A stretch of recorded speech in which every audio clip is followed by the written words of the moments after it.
Good morning, Carolina. I'm Callista Pushman. And I'm Will Kronsberg. Welcome back to a third week of Carolina Calendar. And yeah, we're still here. And we will be here every week, keeping you up to date on what's happening on the USC campus and around Columbia.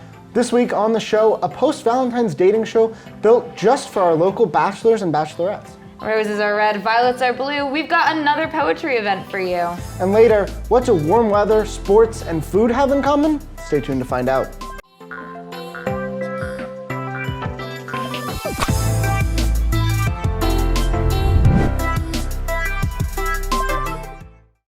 Good morning, Callista. I know Valentine's Day was 4 days ago, but love can still be in the air for some U of SC students, right? Yeah, of course. Now, Gamecock Entertainment and Carolina Productions present The Dating Game next Monday, the 21st, from 7 p.m. to 9 p.m. at the Koger Center. It'll be hosted by the Brittany Broski, aka Kombucha Girl, which I know myself and a lot of people on campus are really excited for. And even if you don't know who she is, she's funny. It's a dating show. You get to see your friends up there finding their little matches.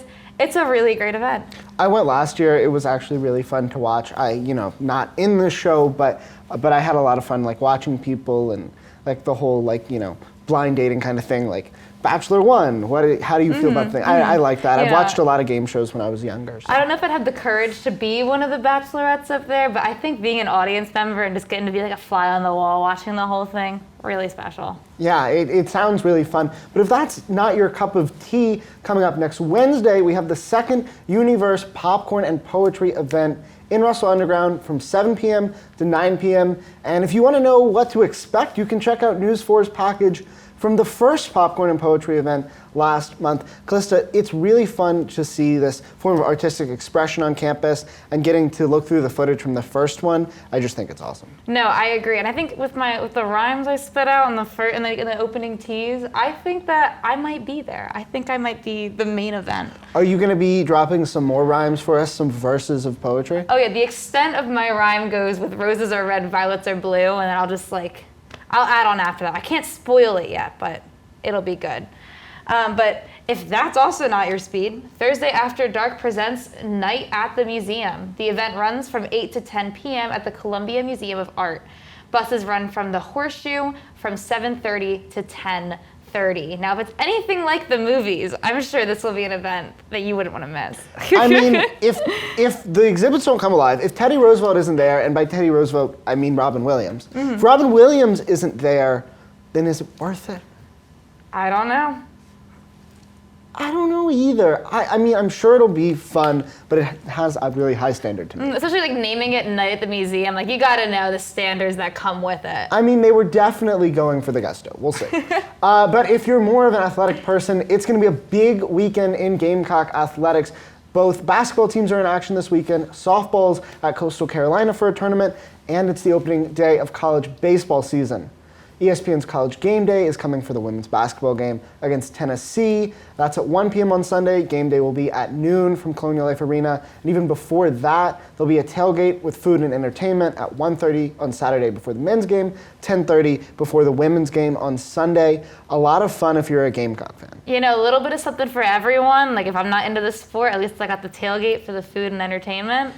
Sounds like a great weekend. Absolutely, and with College Game Day coming, that's huge. They don't do a lot of women's basketball shows, but we're getting Andrea Carter, who is the co-host of Out of Pocket on the SEC Network, which is, kind of has some SGTV crossover. So it should be fun anyway. Well, coming up after the break, an important story that hits close to home from all the way across the SEC.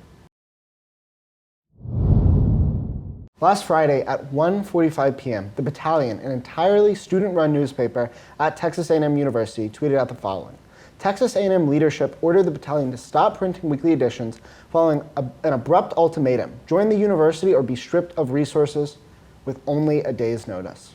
Now, about 4 hours later, they followed up that the university will allow the paper to print through the end of the semester and then go digital. Texas A&M gave their students the choice to either go under the control of university administration or remain a student organization and lose all of their resources, including an office in the Memorial Student Center and their faculty advisor. The story hits very close to home. Like most of the show, I think it's best we talk about this with sort of an unscripted conversation.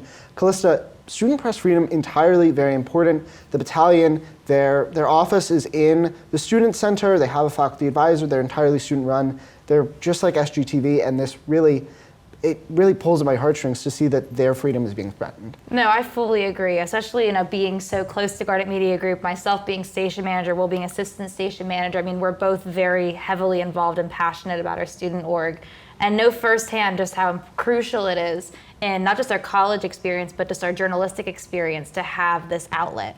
Absolutely. I joke on this show every week about, oh, we're still here, like we haven't been canceled, but that's because we have the ability to kind of determine what kind of content is on our YouTube channel, on our Facebook, on our website, and cover the campus like no outside outlet really could. We have this really cool angle within the university, and we also have a responsibility to deliver for the students, us and our sister organizations in Garnet Media Group, Daily Gamecock, Garnet and Black Magazine, and WUSC.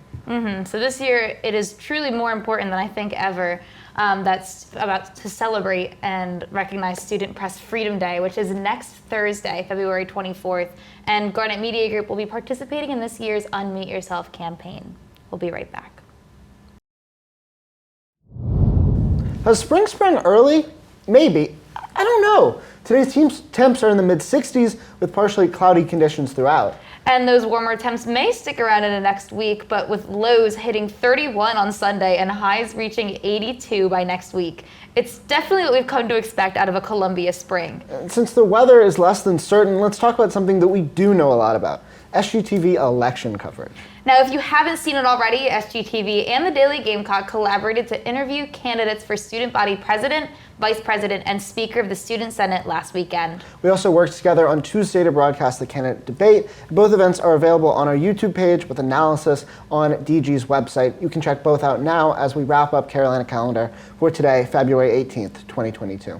Now be sure to follow us on Instagram, Twitter, and Facebook at SGTV at USC. To keep up with all of our content, be sure to also visit us online at sgtvonline.com. For SGTV News 4, I'm Will Kronsberg. And I'm Callista Pushman. From all of us here at SGTV, have a great weekend, Carolina. Forever to thee.